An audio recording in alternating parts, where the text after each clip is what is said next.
We are talking about the Interfaith movement, the past, present, and future. We're from the Interfaith Center. My name is Jessica Lohrey. I'm the program director. And our mission at the Interfaith Center is to invite people from diverse secular, spiritual, and religious traditions to participate in one another's practices in order to cultivate appreciative understanding and friendship. We seek to unify people around common moral, social, and ethical concerns in order to build a more just and equitable society. Dr. Dorsey Odell Blake, he was officially installed as Presiding Minister of the Church for the Fellowship of All Peoples in October of 1994. The Fellowship Church was founded in October of 1944 as the nation's first intentionally interracial interfaith congregation. Honored internationally for her passionate interfaith activism and leadership. Ruth Broyde Sharone, a longtime member of All Paths Divinity School, is a filmmaker, a journalist, and author, and is the creator of Interfaith, the musical. Thank you. Our next guest is Jay Speights, who is a pastor, chaplain, author, producer, spiritual coach, and community builder. Welcome to you, Dr. Speights. I would like to pose this because it comes up quite often. Isn't there an immensely broad spectrum in world religions and faith traditions in terms of claims to uniqueness or the truth? What is true in religion is true because it's true and not because it's in that religion. But the other thing it is important for us to understand is that not everybody's going to come along with interfaith, and we have to understand that. We'll never have all the people, all the voices, and that is not only not necessary to have all the voices, but it is good at times to not have all those voices, because if you are a movement, you have to sort of move with those people who are part of the movement, and you can't bring in everybody, the opposition, who will stifle the movement. That is the strategy.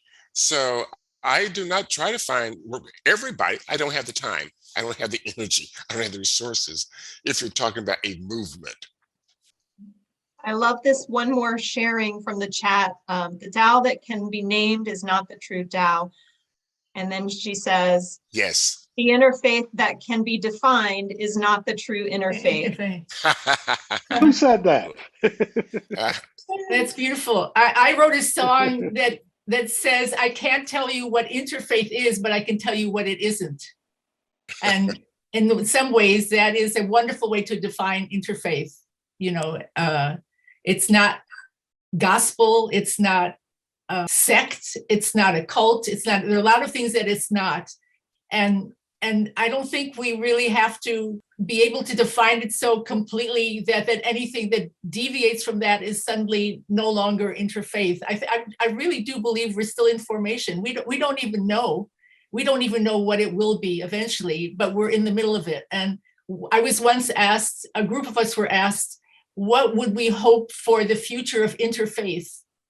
And I remember having a startling thought that I shared with the participants. I said, my hope is that interfaith will become extinct. And everybody went, oh, like, why would Ruth say something like that? And I said, to explain what I mean is that I would like it to become so innate, so much a part of who we are, that we don't need a movement for it and we don't need classes for it. We will just be that. And in that way, it will be extinct as an idea that we have to pursue. It will just become part of our common humanity. I aspire to that. I think that's beautiful. Here's where I see interfaith. I think John Paul referred to the common quilt of destiny, the quilt of destiny. It's a garment, it's a fabric, and there are many patches on this quilt. And I see us coming from the edge more and more to the center. And our patches, smaller than the other patches right now, but it's going to grow and grow and grow. And I think if we're true to who we are in this movement, each and every one of us, we don't have to be strictly defined. We don't have to come together and find a common agenda except to embrace the broader universal values of peace, justice, harmony, love, and compassion, and so forth. And just be who we are in this movement in our own unique, authentic way. and for our people to do the work right where they are, authentically, embracing these common core universal values in their family, in their neighborhoods, on their jobs. That's how we do this. Amen. We are part of a mystery. Our whole journey in life is a mystery. And it's important, as Ruth was saying, I think, to be open to the mystery in terms of where it might take us. And if we're too concerned with solving the mystery, once we solve the mystery, it is no longer a mystery, and we're dead. And it's not interesting, is it? No, no longer interesting. Hey, Dr. Blake, Yes. Dr. Thurman used to talk about the memory of a lost harmony. Yes. Isn't that the goal? Yes. It's a memory of a lost harmony among the peoples of the world and of ourselves individually. We were all born into this mystery. We're all born into beloved community. All we have to do is go back and look at how we were as children, how we loved the stars, how the moon played an important part in our lives, how the trees rooted us, and somehow we get socialized out of that connection that we had to life, to the universe, to the cosmos, and through our own actions, not through what Christianity sometimes is called original sin. That was not it at all, because as Matthew Fox said, we're original blessings, not original. We're not born original sin. Right. Yay. So yay. how do we get back? How do we get back to our own authenticity, our own integrity, the people who we are, the people we were created to be, all expressions of the divine presence, regardless of what religious path we might choose? At the core of all this is the freedom to explore and exchange the gifts that the Creator gave each of us as unique expressions, and to let each other talk to each other about those expressions. And that's how we grow, and also that's how we are transformed. I think Pope John Paul said that it's through the dialogue that we are transformed. Now, he may have met the pure ecumenical approach by the Roman Catholic Church, but to me, there's a broader and more sweeping language there that exchange of gifts is just that. You come with the authenticity of your faith tradition and whatever the beliefs are, without judgment, and just sit down and talk. And part of that, of course, is in knowing your story, and you must know your story. And everybody shares their stories about their faith traditions, and that's the coming together. And another thing that you have to look at is that the religious landscape has changed in America. As of right now, there are more nuns, N-O-N-E-S, and unchurched than there are people that have a solid identification with an actual faith tradition. And I would like to urge each and every one of you to look at that and understand that this means that we are coming alive, that this interfaith approach is coming alive, and we have to grow in our understanding and how we approach it and how we teach it to meet that need. What I see happening in interfaith and the movement is there's still a problem about inclusion. And when I wrote the first song for Interfaith the Musical, I included at least 15 names of different religions in that first song. And I shared it with a Baha'i friend of mine from Canada, and he said, I love the song, but you didn't mention the Baha'is. And then I had a real problem because I had the feeling that people were going to be calling me and saying, well, what about us? What about us? And I ended up writing another song, Let's Make Room at the Table.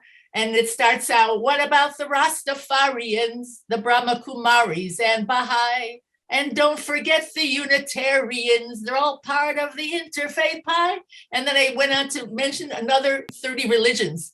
But as I confessed to the people who were watching me develop the musical and listening to the songs and enjoying the songs, I said there are 4,273 recognized religions. I can't get them all in. But people who were mentioned in the songs, whether it was the Scientologists or the Mennonites or the Quakers or the Zulus, would come up to me afterwards and say, thank you for including me.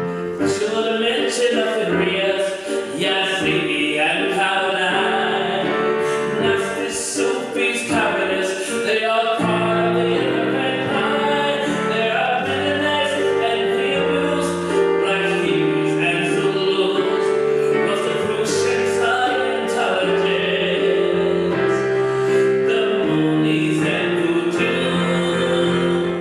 we need to recognize that the desire to be included, the desire to be recognized, is so powerful that if we can create in our programs, bring in speakers that don't usually come in, and even among the pagan community and the Wiccans, and there's so many communities that have fought to have recognition and respect. A recognition that the diversity that exists in the global religious spiritual community is an enriching blessing. And so the challenge is really, as I see going forward, how do we make this inclusive, respectful, and not feel guilty about not including everybody at the same moment? I think the overriding principle and the philosophy and attitude is one of inclusion, but and then to find in our programming alternative approaches to bring in people that we haven't heard from, or to bring in people who feel somehow disenfranchised within the interfaith movement to share about their own faith. We are all expressions of the cosmos, the initial bursting forth. We're all kinsfolks. When Jesus talks about we're talking about the kingdom, K-I-N-D-O-M. We're part of that. What Thurman called the search for common ground. That's the beauty of being alive. And that's the challenge of being alive, to always continue that search, to bring each, and again, that's why we are necessary for each other. And this interfaith gathering is the reason for that. So it's I think too often we try to put things in boxes and we don't know where this is going, but it's exciting to be part of it. Who knows what the end will be? We might have to change course. We have to do a whole lot of things. Detours sometimes are very important in life. We discover things in detours. So let's be open to this universal spirit of the cosmos that is within each of us, holding us together. Amen. So life was sometimes better before we had a GPS, Dr. Blake, because this way we don't get lost. Now, we always get to find where we're going immediately, but do you remember the days when we had our Thomas guide and it was outdated and we ended up in some secluded, far out area that we'd never seen before? And wow, I've never been here before. What a marvel. There is a beautiful line in the movie, For 7 Generations, which talks about the 13 grandmothers. Yes. There is a line in there where she said, when they used to travel along, we didn't have any maps, we didn't have any of these things. And when we got lost, we would sit here by the sacred fire. We would pray and we would find the way. Let's make room at the table, embrace